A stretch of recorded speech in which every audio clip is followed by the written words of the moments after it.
श्वेता और आप देख रहे हैं न्यूज फॉर नेशन। एक और जब से शिक्षा विभाग के अपर मुख्य सचिव के पाठक बने हैं, तब से लगातार शिक्षा व्यवस्था को दुरुस्त करने के लिए हर एक प्रयास कर रहे हैं। लगातार वो एक से एक फरमान निकाल रहे हैं ताकि बिहार की जो शिक्षा व्यवस्था है उसमें सुधार आ सके।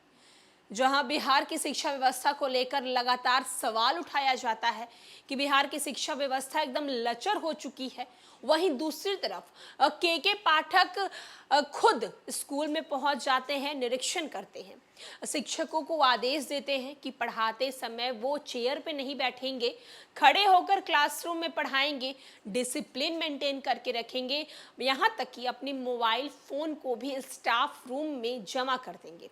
वहीं दूसरी तरफ शिक्षा व्यवस्था से जुड़ी एक ऐसी सर्वे सामने आई है जिसके बाद अब ये सवाल उठ रहा है कि जहां एक तरफ के पाठक लगातार बिहार की शिक्षा व्यवस्था को बदलने के लिए, उसमें सुधार लाने के लिए प्रयास कर रहे हैं, तो वहीं दूसरी तरफ सर्वे में सामने आया है कि कोविड के बाद 20% छात्र जो हैं वो स्कूल में जाते हैं और पढ़ाई करते हैं। के विकास में शिक्षा एक महत्वपूर्ण स्थान रखता है।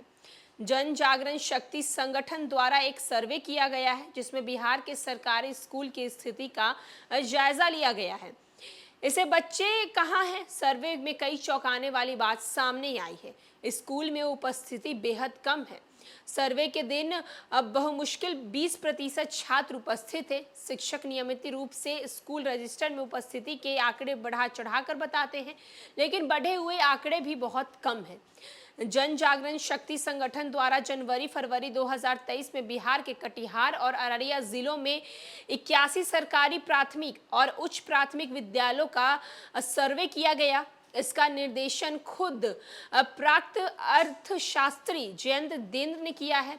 ये रिपोर्ट बिहार में स्कूली शिक्षा प्रणाली की निराशाजनक स्थिति और कोविड संकट के बाद गहराई को उजागर करती है। इस रिपोर्ट में भी ये सामने आया है कि शिक्षकों की भारी कमी है।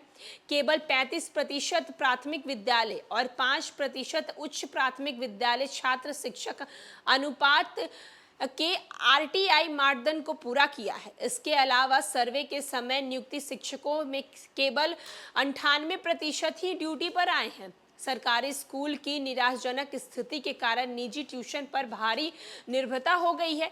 निजी कोचिंग सेंटर द्वारा बड़े पैमाने पर बिहार के सरकारी स्कूल की जगह लेने का खतरा मंडरा रहा है। स्कूल में निराशाजनक बुनियादी ढांचे और सुविधा के खासकर प्राथमिकी स्तर पर है। अधिकांश प्राथमिक विद्यालयों में 90% से कोई उचित चार दीवारी, खेल का मैदान या पुस्तकालय ही नहीं है।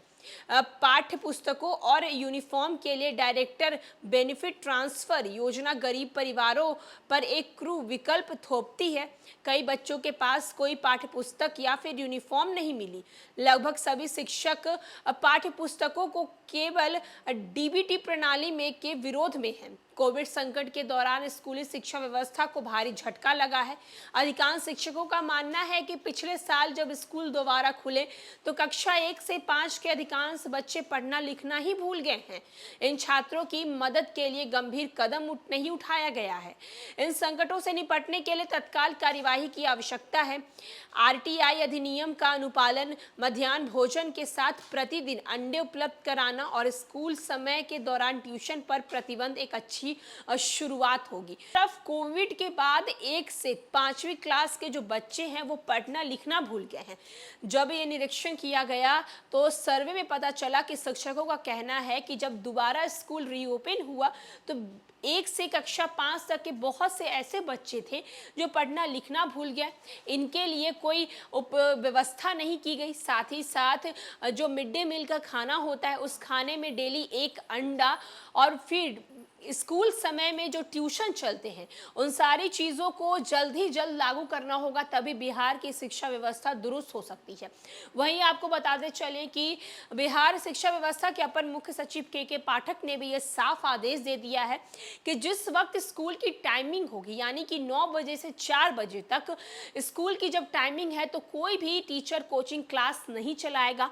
अगर ऐसे शिक्षक कोचिंग क्लास चलाते हुए पकड़े जाते हैं तो इन पर तुरंत तुरंत एक्शन ली जाएगी। वहीं अब सर्वे में पता चला है कि कोविड के बाद मात्र 20% छात्र जो हैं वो स्कूल आते हैं और पढ़ाई करते हैं। फिलहाल के लिए इस खबर में इतना ही। अनेक अपडेट्स के लिए देखते रहें न्यूज़ फॉर नेशन।